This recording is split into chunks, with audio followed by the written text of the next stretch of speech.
പ്രവർത്തകരെ പ്രതിഷേധിച്ചവരെ പോലീസ് ഇവിടെ നിന്ന് നീക്കി. പക്ഷേ വീണ്ടും പ്രവർത്തകർ ഇവിടെ തുടരുകയാണ്. MSFന്റെയും SIOയുടെയും ഐസയുടെയും എല്ലാം പ്രവർത്തകരുണ്ട്. അവരെ കസ്റ്റഡിയിലെടുത്ത് കൊണ്ടുപോകാൻ ഇപ്പോൾ നിലവിൽ പോലീസിന്റെ കയ്യിലൂടെ വാഹനങ്ങളില്ല. അതുകൊണ്ട് തന്നെ ഉള്ളിൽ നിന്ന് ഈ ക്യാമ്പസിനകത്ത് നിന്ന് കസ്റ്റഡിയിലെടുത്ത് പുറത്തേക്ക് കൊണ്ടുവന്നവരെ ഉൾപ്പെടെ ഇവിടെ പോലീസ് തടഞ്ഞു നിർത്തുന്നതിന്റെ കാഴ്ചയാണ് നമുക്ക്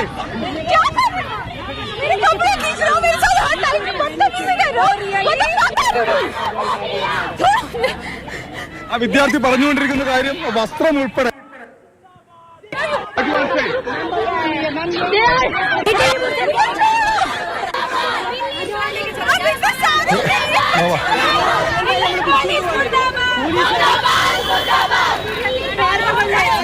വിദ്യാർത്ഥികളെ ബലം പ്രയോഗിച്ച് കസ്റ്റഡിയിലെടുത്ത് ഇപ്പോഴും കൊണ്ടുപോയിക്കൊണ്ടിരിക്കുകയാണ്.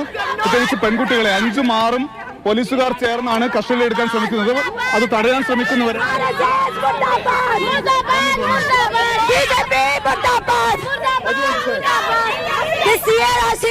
सब याद रखा जाएगा, वो सारे बात याद रखे जाएंगे, हर तक तो डाले जाएंगे। MSFന്റെ വിദ്യാർത്ഥികളാണ് ഇപ്പോൾ ഇവിടെ പ്രതിഷേധിച്ചുകൊണ്ടിരിക്കുന്നത്. SIO ഉൾപ്പെടെയുള്ള മറ്റ് വിദ്യാർത്ഥി സംഘടനകളിലെ പ്രവർത്തകരും ക്യാമ്പസിനകത്ത് പ്രതിഷേധിച്ചിരുന്നു.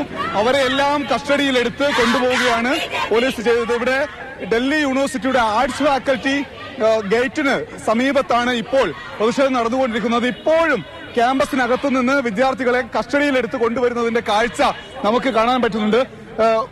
പെൺകുട്ടികളെ ഡൽഹി പോലീസിന് പുറമെ ഇവിടുത്തെ വാച്ചർമാരും ഉൾപ്പെടെ ചേർന്നാണ് കസ്റ്റഡിയിലെടുത്ത് കൊണ്ടുപോയിക്കൊണ്ടിരിക്കുന്നത്. ഏതാണ്ട് 200ഓളം വരുന്ന ഡൽഹി പോലീസിലെയും ഒപ്പം തന്നെ അർദ്ധ സൈനിക വിഭാഗത്തിലെയും ആളുകൾ ഈ ക്യാമ്പസിനകത്തേക്ക് കയറിയാണ് വിദ്യാർത്ഥികളെ കസ്റ്റഡിയിലെടുത്ത് ഗേറ്റ് തക് ഇതാ പോലീസുകാർ ക്യാമ്പസിനകത്ത് നിന്ന് പുറത്തേക്ക് വരുന്നതിന്റെ ദൃശ്യങ്ങൾ നമുക്ക് കാണാൻ പറ്റുന്നുണ്ട്. ഇപ്പോഴും ഡൽഹി യൂണിവേഴ്സിറ്റി ക്യാമ്പസിനകത്ത് പോലീസുകാർ ക്യാമ്പ് ചെയ്യുന്നു. ഇവിടെ നിന്ന് ഓടിക്കയറിയാണ് അകത്ത് സംഘം ചേർന്നിരുന്ന വിദ്യാർത്ഥികളെ ഓടിച്ചിട്ട് പിടിച്ച് പുറത്തേക്ക് പോലീസ് കൊണ്ടുവന്നത്. ഇപ്പോഴും വിദ്യാർത്ഥികൾ അകത്ത് തുടരുന്നുണ്ട്, പോലീസും അകത്ത് തുടരുന്നുണ്ട്, അർദ്ധസൈനിക വിഭാഗവും അകത്ത് തുടരുന്നുണ്ട്.